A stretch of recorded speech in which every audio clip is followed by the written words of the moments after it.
How do you come back from papers handed to you under bright lobby lights while people watch you pretend you're fine?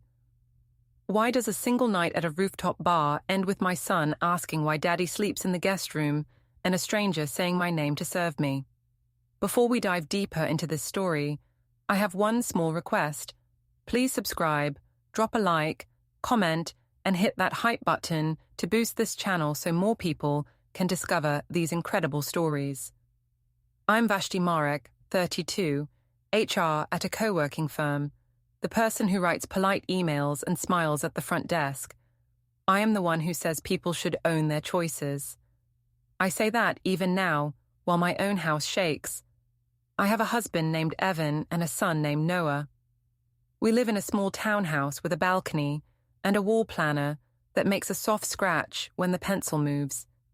I keep telling myself we are fine. I keep telling everyone the same.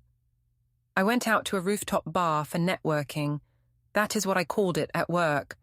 I wore a short skirt because it was hot and because I liked how it felt to be seen. There was a DJ named Kai, who knew my name too fast. There was a laugh that sounded like it belonged to a better version of me. I drank fast. The music was loud. A hand slid where it should not have gone. I told myself it was a joke. I told myself I pushed it away. I told myself it did not count because nothing serious happened. I used that word in my head and it helped me breathe. Evan asked me later why I came home so late. I said I was working. He asked why my phone was dead. I said the charger at the bar was broken. He asked if I was okay. I said he was being dramatic and that he should support me instead of doubting me. I watched him move a pillow to the guest bed for snoring, and I told myself he would be back by morning. He was not. I told Lena, my sister, that men overreact when they feel small. She said I was probably right. At work the next day, my manager asked for a quick word. I said people were jealous and that the video was taken at a bad angle. I used her voice and my best calm face. At the supermarket, our neighbor asked how we were. I said we were amazing and laughed too loud over the apples. At home, I found a new pencil note on the planner that I did not write. It said, Downtown 9:10. I told myself it was nothing. I told myself we would talk tonight. I told myself I am still the one who decides what is true. I woke first and made coffee like always. I put 2 mugs on the counter, one for me and one for Evan, and I tried to hum so the kitchen felt normal. The wall planner sat by the fridge with its clean boxes and my neat handwriting. I liked that little order. I told myself the order meant the truth. I told myself truth meant nothing terrible had happened. I told myself what I did at the rooftop bar was clumsy and silly, not betrayal. Evan came in and asked how I was feeling. I said I was fine and that I only drank too fast. He asked how I got home. I said I took an Uber and that a friend watched me. He asked which friend. I said he was being intense and that it did not matter. He looked at the 2 mugs. He did not take his. He asked if we could talk after work. I said of course, but then I said we did not need to because it was nothing. I kept moving so I would not be pinned. I wiped a clean counter that did not need wiping. I said I did not even remember the patio. I said the camera angle was not fair. I said the hand at my thigh was a joke and that I pushed it away at once. I said if he trusted me, he would comfort me, not turn small things into big things. He listened and did not rise to it. I hated that. I wanted a loud fight so I could call him cruel and then forgive him and win the day. He did not give me that. My phone buzzed with a message from Lena. She wrote that I should relax and that men get jealous when we look good. I smiled at the screen and felt safer. I told Evan that Lena said I was overthinking. He asked if Lena was there when I went out. I said no, but she knows me. He nodded like a steady metronome, not fast and not slow, just steady. I wanted to smash the metronome. The planner by the fridge had a new pencil line I did not remember. It said Downtown 9:10 in small, neat letters. I asked if he wrote that. He said he had an errand. I asked what errand. He said it was personal. He said it was not a secret. It was just his day. I laughed and said, "Since when did he keep personal errands?" He did not answer. He took a different mug from the back of the shelf and stood on the far side of the counter. The space between us felt like a rope pulled tight. At lunch, I opened my gallery and checked every clip from the night out. I told myself there would be nothing. I told myself if there was something, it would look innocent because it was innocent. I found a small thumbnail I did not remember. It was a photo of a document on a desk. The image was mostly blur, and the only clear word was statement at the top. I could not tell if it was from my phone or a screen capture. I locked the phone and told myself I must have clicked by accident. When I came home from work, Evan had moved a pillow to the guest room. He said it was because of snoring. I said he did not snore. He said he did last night. I said he should not punish me for something that did not even happen. He said he needed sleep and quiet. I said we needed closeness and effort. He said we would talk later. He did not say when. I called Lena and told her Evan was being dramatic. She said he would come around if I stayed cool. She said I should post a nice photo to show we were fine. I told her I would. I hung up and stood in the hallway, listening to the house. It sounded like a hotel, clean and empty with safe lights. I walked past Noah's door and saw his small shoes lined up, each shoe facing out like a little soldier. I told myself I would fix this before he even noticed. I told myself I could fix anything if I spoke with the right tone. I went to the kitchen again and poured water into a glass I did not need. The planner still showed downtown 9:10. I thought about erasing it, then left it. I did not want to look petty. Instead, I opened a new note on my phone and typed, "Work out at 6. I wanted to see a new promise. I wanted to look like a person with control. When I climbed the stairs, I heard the guest room door open and then close. The latch made a small, dry click, like a piece of candy between teeth. It sounded private and final. I waited for Evan to say goodnight. He did not. I stood outside the door until I started to feel foolish. I went to our room and lay on my back and stared at the ceiling. I told myself he needed space, and I told myself space was love. I told myself I would make breakfast and say I was sorry in a way that still put me above blame. I believed I could do that. I drifted off and woke to my own small snore. The house felt like it was holding its breath. Work started with a slack ping and ended with the same sound, a digital woodpecker on my nerves. I walked through the open plan floor with my badge facing out and my smile set. I told myself I was the one who kept things smooth. I told myself everyone liked me. Ria, my manager, sent a calendar invite with the title, "Quick Word at 10:30. I accepted and put a note under it, confident tone. The note made me feel taller. At my desk, a coworker leaned over and asked if I had fun last night.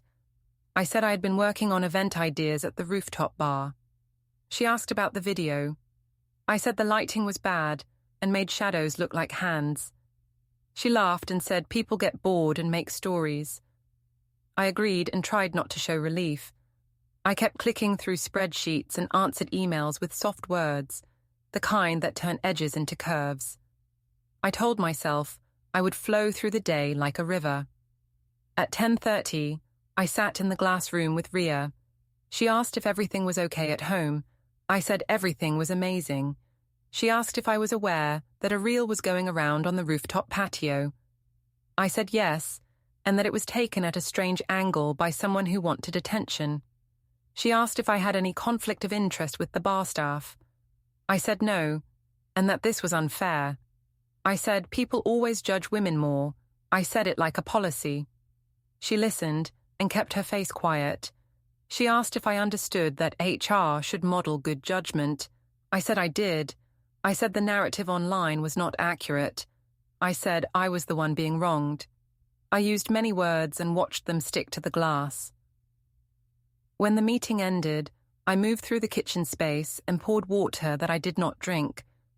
My phone buzzed. It was a notification from a group chat I did not want to open. I opened it anyway. Someone had posted a still image from the reel. There was my body, my skirt, my laugh, and a hand that was not Evan's where it should not be. The comments were quick white dots, nothing written yet, but dots meant words were coming. I locked my phone and told myself it was a prank. At lunch, I walked to the supermarket to buy apples and a sandwich, so I could be seen doing normal things. In the produce aisle, Mrs. Patel from our block said she hoped Evan was well. I said he was excellent and that he was busy with a personal project. She nodded and reached for pears. She asked if I had seen the nice rooftop photo of me. I said yes, and that it was a silly thing my friends posted. She smiled, but it was a careful smile. I told myself she believed me. I told myself neighbors are nosy and nothing more. Back at the office, I caught my reflection in the printer room. I saw a woman who looked fresh and sure. I told myself I would keep that look forever. The printer spit a blank page. I picked it up and put it in the recycle bin. The smell of toner felt like cold metal in the nose. I checked my phone again. A missed call showed as private. I did not answer it, and I did not return it. I told myself if someone hid their number, they did not deserve my time. I texted Evan that we should have dinner and that I wanted us to laugh again. He did not reply. I wrote again that he was making this bigger than it was, and that his silence was embarrassing me at work. I pressed send. I stared at the screen and said to myself that I had done my part. I said he would come around, because husbands come around when wives are brave. I liked calling it bravery. It made everything easier to hold. Ria stopped by my desk and asked if I had a moment. We went into the glass room again. She asked if I would consider limiting public social posts for a bit. I said I was being targeted and that I would not hide in my own life. She said she understood but asked if I could think about optics. I said optics were the problem of people who like drama, not me. I talked about trust and my record and my value to the team. She listened and thanked me and said we would check in next week. I took that as a win and told myself I was untouchable if I stayed calm. When I got home that evening, I saw a thin binder on the hall table labeled utilities. It was thicker than normal bills. I opened it. Inside were neat sleeves with account numbers, dates, and sticky flags with tiny arrows. I told myself Evan was just trying to help with housework. A post-it note lay under the binder. It said, "Bring forms." I tossed it in the drawer and closed it. The drawer clicked like a little lock, even though it had no lock.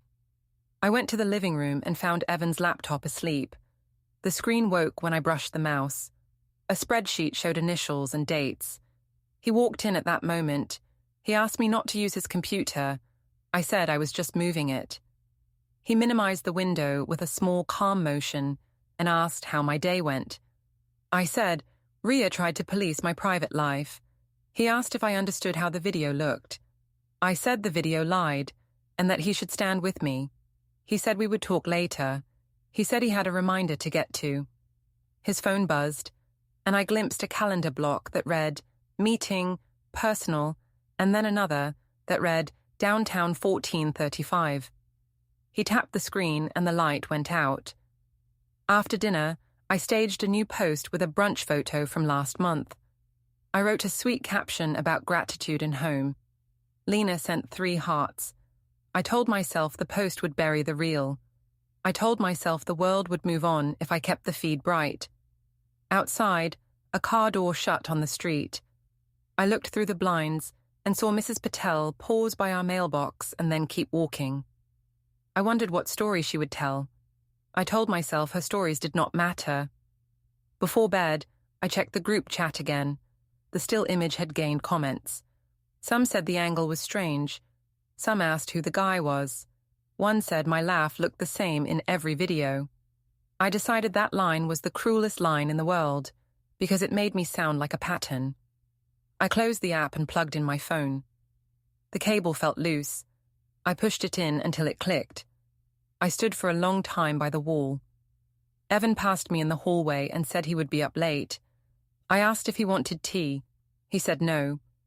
He put a folder in his bag and moved quietly. like he had rehearsed the path. I told myself he was sulking. I told myself he would come to bed when the house went dark. I told myself there was nothing to fear, because I was the one telling the story. As I turned off the living room lamp, a Slack ping lit my screen from a coworker, a link to the reel, now set to a popular audio. The caption said, "Nothing to see." That line felt like a dare. I decided to take the room back. I put on the same skirt and told myself it would prove a point. I texted friends that I wanted another night at the rooftop bar. I messaged Evan that it was a work mixer and that I hoped he would come support me. He did not reply. I said to myself that silence was childish. I said I would be the adult who smiles and keeps moving. At the bar, music rolled like warm wind. Kai greeted me by name. He asked if I was ready to forget the noise. I said I was just here for event ideas and community outreach. He laughed and said I should relax. I let him lead me to a high table. A cluster of people from the building gathered. I felt eyes measuring me, and I liked feeling important.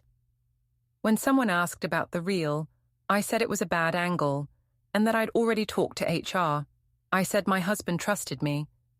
The table nodded in that easy way crowds nod when they want the oxygen of confidence.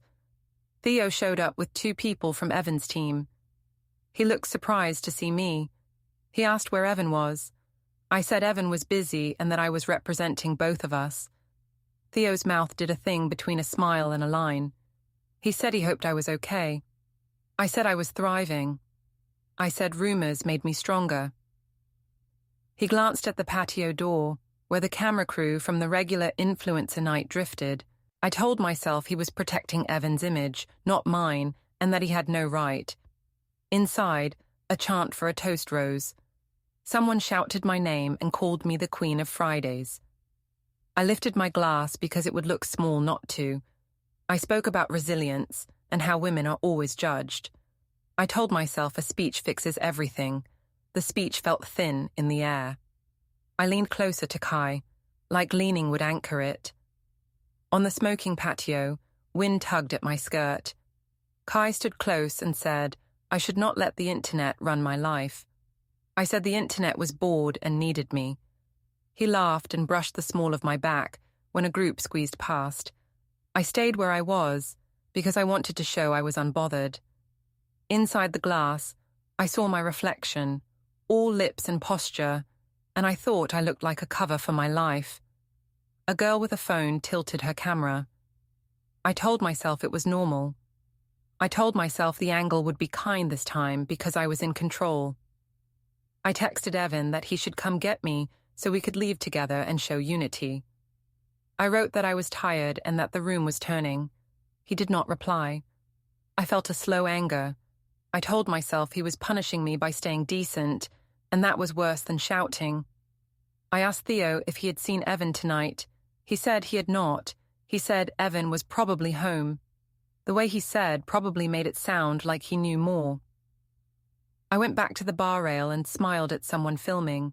I said to the air that I love my family and that people need to mind their own business. Someone laughed in a way that meant disbelief. I moved to the elevator as if I was leaving on my own schedule. The car filled with faces I recognized and faces I did not. My phone lit with a new tag. The thumbnail showed a familiar patio, and me laughing like nothing in the world could stop me. In the parking garage, the cold air hit. I looked for Evan's car and saw our spot empty. I told myself he had gone for a drive. I told myself he would loop back because he always did. My shoes clicked on concrete. A bright photo flash from the ramp caught the dust in the air. For a second, I felt like prey under a lamp. I texted Evan again and wrote that home was better when we were kind. The message showed as delivered. No reply came. I hired a rideshare and sat in the back with my hands on my bag. On the ride home, I scrolled my gallery. A CloudSync notice slid up and said, "File uploaded successfully." I did not know which file it meant. I told myself it was my own photos backing up. I told myself the system was on my side. When I stepped into our townhouse, the hall smelled faintly of printer toner, like an office after hours. I stood there and tried to feel like the person who manages everything. The feeling did not come. The next afternoon, we took Noah to the park. I said to Evan that a family outing would reset the story. He said we should keep things simple for Noah. He spoke like he had rehearsed small lines that could not be wrong. I said we were fine and that children take their cues from us. He helped Noah climb the low wall without looking at me. I tried to get a picture where we all looked soft and together. In every frame, Evan's face was neutral, like a person waiting for a bus. Noah asked why Daddy was sleeping in the guest bed. The question was cotton light and iron heavy. I said Daddy was snoring a lot, and Mommy needed sleep to be a good worker. Evan said that changes are sometimes helpful. Noah asked if changes go away. Evan said routines can change again later. I said everything was normal. Noah stared at my shoes and tied string into knots. That evening, we met Marta and some cousins at a family restaurant for an early birthday dinner for Noah. The long table had paper menus and wobbling water glasses. I told myself this was the right stage to fix us in public. I told myself if Evan saw people smiling while I thanked him, he would remember we were a team. I told myself Marta would stop judging me because family nights soften hard people. Marta arrived with a calm face that did not spill. She hugged Noah and asked if he wanted to pick his cake candle. She nodded at me and said she hoped I was well. I said we were amazing. She said she had heard some noise online. I said the noise was made by people with nothing to do. She looked at Evan. He looked at the menu. The server asked about drinks. I ordered sparkling water as a signal of virtue. I told the table I had a big week ahead at work and that I needed clarity. The table clinked without enthusiasm. When the food arrived, I lifted my glass and said we were grateful for Evan's patience. I said I appreciated him for understanding that small things get blown up. I said he was my best friend. He did not smile. Marta's jaw moved once, like she swallowed a word. Theo had been invited by Marta under the idea of support. He sat 2 chairs away and asked Noah about school. He did not meet my eyes. I told a long story about our first apartment to prove our bond. I said Evan had always believed in me. He took out his wallet and placed his card on the tray when the server came. The action said everything the room refused to say aloud. Noah leaned into me and asked if Daddy was mad because I had a new friend at a party. I laughed and said people at parties are just people. Evan said that we should focus on Noah's birthday. Marta said birthdays are about attention paid, not noise made. The table grew still. A server arrived with a sparkler cake. The sparkler hissed like a fuse. I tried to lead a cheerful clap. My hands felt like they were wearing gloves. After dinner, at home, I stepped onto the balcony with the plate of leftover cake. The night air felt like it had been washed. I told Evan we needed a plan to present a united front. He said he would not perform feelings he did not have. He said he would be civil and clear for Noah. I said he was being cruel by withholding closeness as punishment. He said he was protecting his peace and our son's routine. I said routine is just another word for prison. He said routine is a word for stability. Inside, I saw the wall planner. A red circle around Friday looked louder under the kitchen light. Next to it, a clean file tree on his laptop showed folders named Archive A and Archive B. When I came near, he closed the screen with a soft click. I told him secrets break trust. He said records protect people. He said he was done with noise. He said we could talk later. He went to the guest room and shut the door. The latch clicked like it had in the first days after the bar night. I checked Noah's backpack to feel like a parent doing a task no one could question. A single USB stick sat in the side pocket of Evan's work bag on the chair. A small piece of tape had today's date written in tiny letters. I told myself he was organizing old photos. I told myself meticulous men are safe men. In the hallway, I heard a faint beep, then silence, like a recording app turned off as I approached. I told myself it was a random notification. I told myself everything. ordinary is still ordinary even when it lands like a clue. Lena texted that maybe I should apologize for real and stop posting for a few days. I wrote that I had apologized enough and that Evan needed to stop acting pure. She replied that she would not take sides. The message looked like a fence built in one line. Mrs. Patel sent a thumbs-up reaction to my brunch post without words. The lack of words felt like a verdict. Later, Evan walked to the kitchen, took his mug, and set it on the counter opposite mine. 2 mugs sat like chess pieces on separate squares. I said we could fix this if he would just hold me and say it was okay. He said he did not feel okay and would not pretend.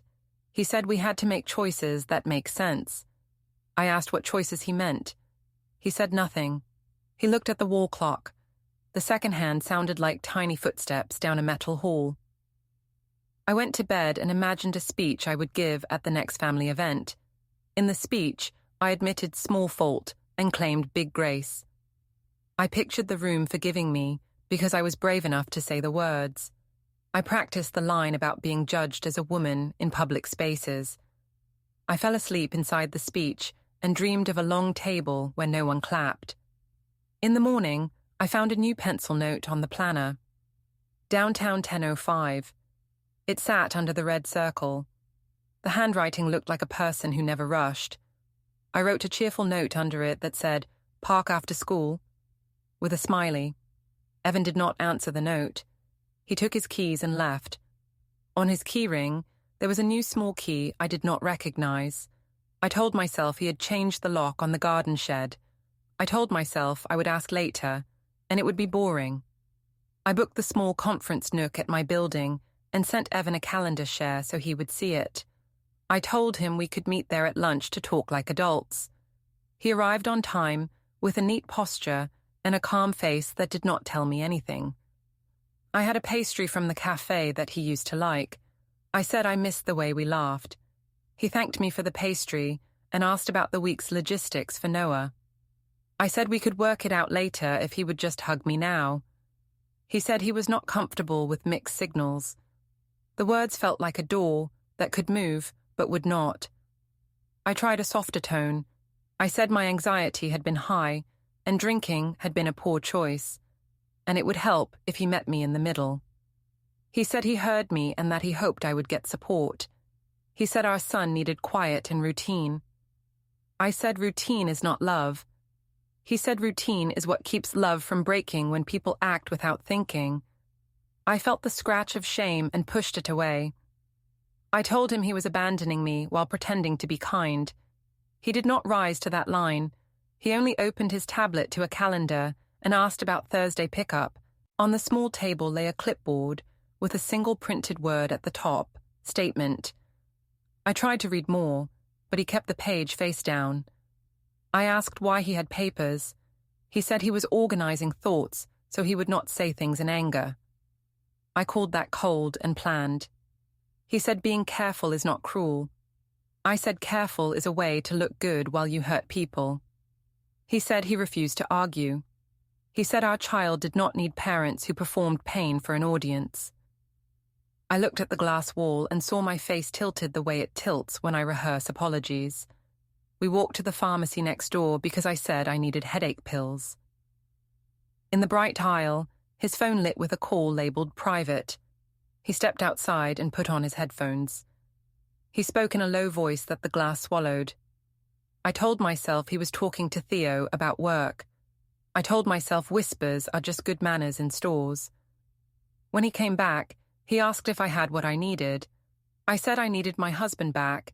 He said he was here and he was steady, but he would not pretend for show. I said he could at least hold my hand on the walk. He said he was not comfortable with that right now. Later, in the parking garage under my building, he opened his trunk while I stood beside him. In the organized space, I saw 3 binders with clean labels: home, auto, bank. Inside, the clear sleeves were copies of things I did not try to name. A small zip pouch held what looked like keys. On his actual ring, there was a new key I had noticed before, small and plain. I asked what it was for. He said it was for something he needed to access soon. I asked if he changed a lock somewhere. He said he had adjusted some things for security. He closed the trunk without hurry. At home that evening, 2 mugs sat on opposite counters again. He made tea in his and moved to the guest room area without stepping into my side of the kitchen. I set my mug down too hard. I said he was freezing me out. He said he was protecting his peace and our child's routine. I said he knew how to twist words so he could look noble. He said I could think that if it helped. He said the plan for now was simple: school, dinner, bedtime, repeat. When he worked in the study, I came in and asked if we could reset tonight and start clean tomorrow. He minimized a laptop screen before turning to me. The screen had held a row of tabs that I only had a second to read: storage options, delivery tracking, notary near me. I said he was being dramatic with office supplies. He said tools were not dramatic. He said tools helped people do hard tasks well. On the wall planner, a new alert pinged and then vanished from his phone. Downtown 1355. He tapped to dismiss without looking up. I tried tears next. I said I could not breathe when he did not touch me. I said I might do something to myself if I felt abandoned. He looked at me for a long second that saw through me without cruelty. He said he would not be manipulated by threats.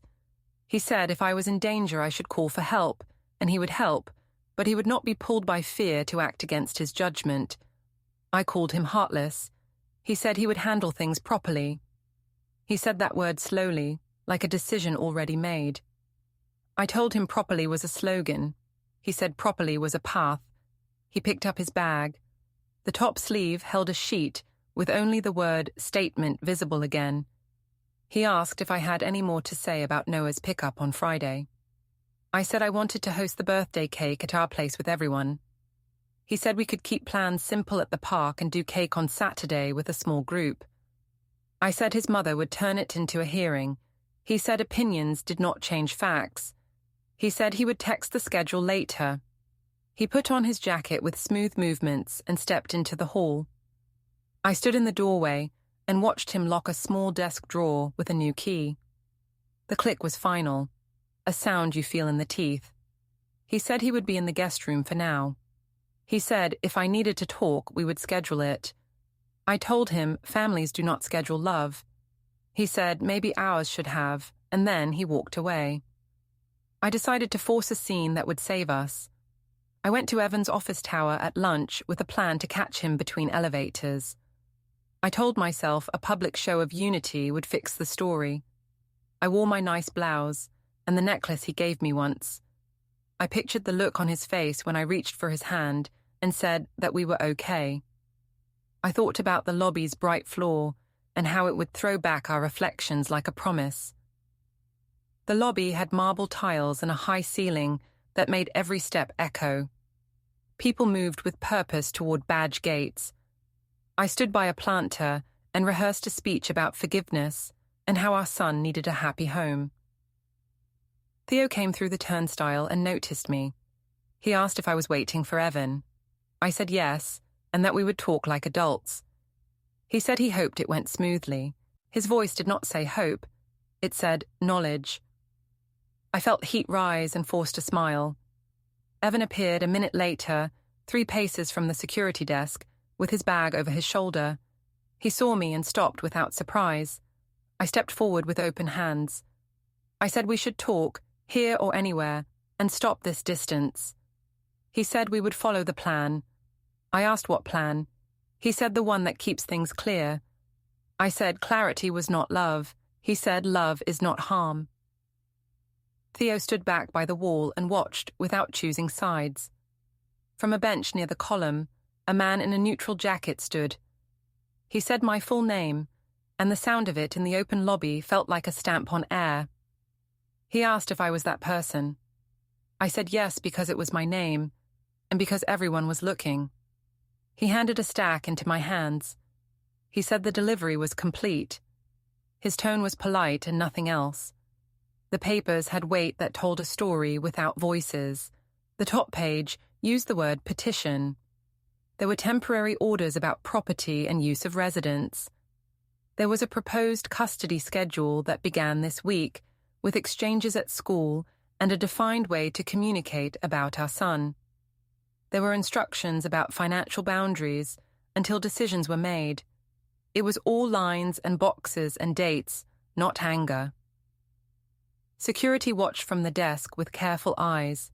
People glanced and then looked away because polite people in lobbies pretend not to witness private endings. I said this was a mistake and that Evan should talk to me first. He said I had been told we would do this properly. He said this was the proper path. I said he was making a show. He said he had asked for quiet many times. He thanked the server for being professional. The man nodded and left toward the doors. I stood with the stack and felt my fingers go cold. My phone buzzed with a text from Marta. She wrote that routines help children and that Noah would be okay. She said to follow the schedule. Lena texted that she was here if I wanted to talk. I stared at both messages and could not decide which one was worse. I told Evan that I could change and that we could manage this without strangers. He said we would use the schedule to keep things fair. He said we would communicate in writing about our son. He said there would be no more public scenes. His voice never rose. The elevator bell chimed. The doors opened with a soft sigh. Evan stepped backward toward them, still watching me but not reaching. I stepped forward, as if a step could rewrite paper. He said we would both be okay if we followed the steps. He said I would receive details by email. Theo held the door with his arm and looked at the floor. I said the word family like a shield. Evan said the word schedule like a map. The bell chimed again as the elevator signaled impatience. Evan moved inside. He did not look triumphant. He looked finished. He said goodbye and thanked me for coming to the lobby, like this was a normal meeting that had reached its end. I said this was cruel. He said this was necessary. The doors closed on his calm face and Theo's quiet shoulder. I stood under the lights with the packet in both hands. The marble reflected me as smaller than I felt in my head. A security guard asked if I was okay. I said I was fine because I always say I am fine. The word temporary on the order sat at the top like a lid I could not pry off. In my chest, I felt the echo of the elevator bell again. Don't forget to hit like, subscribe, and turn on the bell so you don't miss the next story. Write in the comments from which city you are watching.